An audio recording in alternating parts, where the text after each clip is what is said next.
The house was quieter than usual that evening, a silence that carried weight.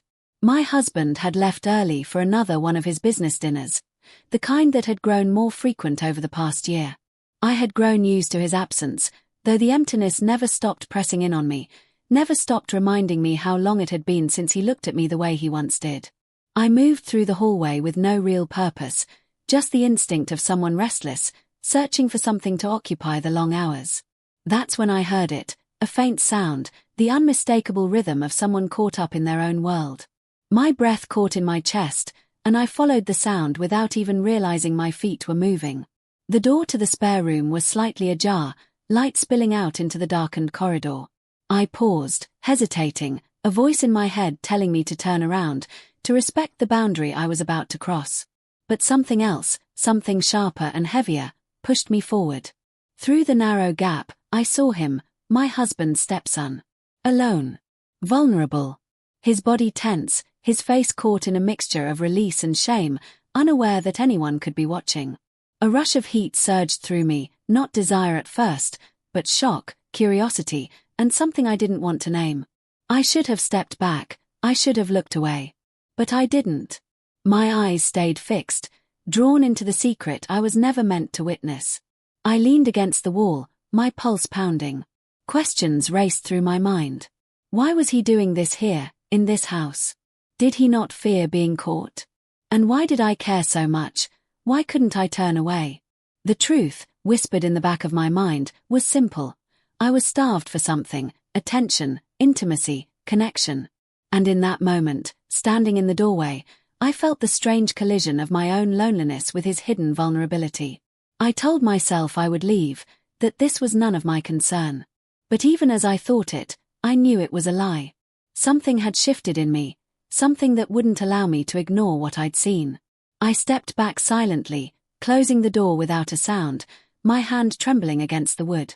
But the image was burned into me, lingering with a dangerous pull. By the time I reached my room, one thought refused to let me go. This wasn't the end. I couldn't just forget. I wouldn't. And somewhere deep inside, I already knew, sooner or later, I would intervene. The next morning, the house carried the weight of unspoken things. He moved through the kitchen with casual ease, making coffee, scrolling through his phone, as if nothing unusual had happened. But I knew. I had seen. And the knowledge sat inside me like a stone, heavy, impossible to ignore. I studied him carefully, the way his hair fell messily into his eyes, the way his shoulders seemed to carry both youth and a hidden burden. He was no longer the awkward boy I first met when I married his stepfather. He had grown into something else, someone at the border between recklessness and manhood. I told myself my intentions were good, that I wanted to help him, to ease the embarrassment of being caught even though he didn't know I had seen. Maybe he was lonely. Maybe he needed guidance. At least, that was the story I whispered to justify the urge pulling me toward him. "Can we talk?" I asked, my voice softer than usual. He glanced up, surprised, but nodded. We sat at the edge of the living room, sunlight filtering through the curtains, cutting the space between us into golden shards. At first, the conversation was harmless, school, work, small things that carried no weight. But slowly, carefully, I steered us closer to what I couldn't let go. "You know," I began, my tone careful, "it's okay to feel things, to have moments where you don't quite know what to do with yourself." His eyes flickered, searching mine, a quick flash of unease crossing his face. He didn't ask how I knew, but I could see in his silence that he understood what I was implying. "I'm not judging you," I added quickly. I want you to know you don't have to be ashamed." There it was, the connection, fragile but undeniable. His shoulders loosened, his gaze softened, and suddenly the air between us felt charged, delicate, dangerous. We talked longer than I expected, about feelings he couldn't share with his father, about the loneliness that pressed on him when no one was around. I listened, truly listened, more intently than I had in years. And in that listening, I felt something stir inside me, something I had buried beneath years of neglect and silence in my marriage. His vulnerability became a mirror, reflecting my own emptiness back at me. And in that reflection, I found myself drawn closer, not just with words but with the quiet shifts of my body, leaning in, letting my hand brush against his just slightly, lingering longer than necessary. He didn't pull away. Neither did I. When the conversation ended, there was a silence that said more than words ever could. A silence that made my pulse quicken and my heart ache. I had told myself I only wanted to help. But deep down, I knew the truth. This was the beginning of something I could no longer control. The days that followed blurred together, each one heavier than the last. Every time we crossed paths, something unspoken lingered in the air. A glance that lasted too long, a smile that hinted at secrets, a silence that carried weight. The line between us was still intact, but it was thinning, fraying with every interaction. One afternoon, the house was unusually still. My husband had left for another late-night meeting, and the silence wrapped around me like a warning. I found him in the living room, sprawled carelessly on the couch, a book open but unread in his hands. I stood there longer than I should have, watching him, feeling the dangerous rhythm of my own heartbeat. He looked up, and for a moment, neither of us spoke. The world seemed to hold its breath.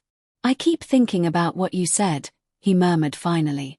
His voice was low, uncertain, but there was something behind it, an opening. I moved closer, my steps careful, as if I was crossing a bridge that could collapse beneath me. "And what is it you keep thinking about?" I asked, though part of me already knew. That maybe I don't have to feel ashamed.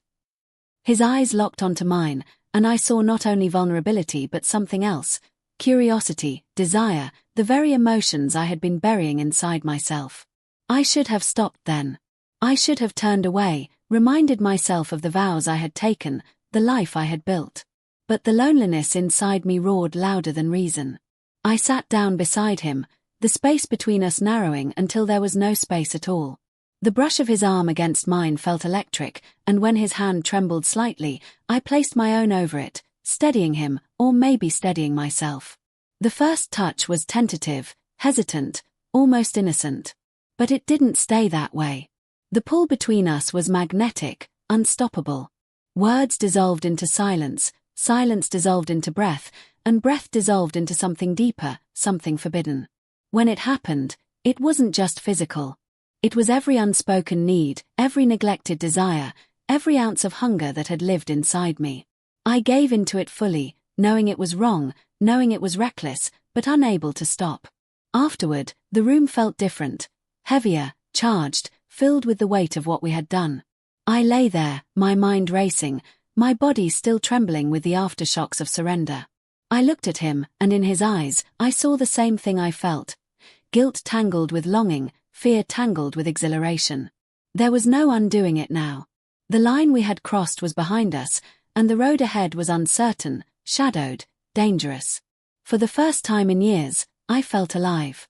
But along with it came the crushing truth. There was no going back. The days that followed carried an unbearable silence, a silence that wasn't empty but thick with memory. Every time I looked at him, the echoes of that night returned, the heat of his touch, the thrill of forbidden intimacy, and the guilt that now gnawed at me like a wound that refused to heal. My husband remained oblivious, still consumed by his endless work, his meetings, his distractions. He asked no questions, noticed no shifts, and yet his absence made the betrayal feel even sharper. Each time I looked at him, I felt a pang of guilt so deep it made my chest ache. And yet, despite the guilt, the memory of what happened with his stepson lingered like a flame I couldn't extinguish. When our eyes met across the room, there was always a flicker, hesitation, longing, the haunting knowledge of what we had shared. Neither of us spoke of it, but the silence spoke louder than words ever could. At night, I lay awake, questioning myself. Was it loneliness that drove me to this? Neglect? Or something darker, something inside me I never wanted to face? I replayed the choices, step by step, as if dissecting them might bring me clarity. But clarity never came. He avoided me now, or maybe he was protecting himself. Our conversations had grown brief, careful, laced with the weight of what remained unspoken. A stolen glance here, a tense silence there. It was enough to remind me that everything had changed. I had thought the act itself would be the climax, the moment of release. But I was wrong. The true weight of infidelity lay not in the act but in the aftermath, the quiet destruction it left behind. One evening, As I prepared dinner, I caught him watching me from across the kitchen. His gaze lingered, filled with something I couldn't name, regret, maybe, or longing, or perhaps both. Our eyes met, and in that fragile moment, I almost spoke. I almost confessed everything. But instead, I turned back to the stove, stirring a pot that had already boiled over, my hands trembling. The words died in my throat, trapped by fear and shame. Now, I carry the secret like a shadow that clings no matter how bright the day. A secret that binds me to him in ways that terrify me, in ways I can never admit aloud. I am no longer the woman I was before. I am changed, marked by a choice that cannot be undone. And though the world may never know, I will always know. One moment of weakness, one choice to intervene, has rewritten my life forever. Sometimes I wonder if it was worth it. Sometimes I wonder if it was inevitable. And sometimes, late at night, when the silence grows unbearable, I whisper to myself the truth I cannot escape. One choice is all it takes to destroy everything.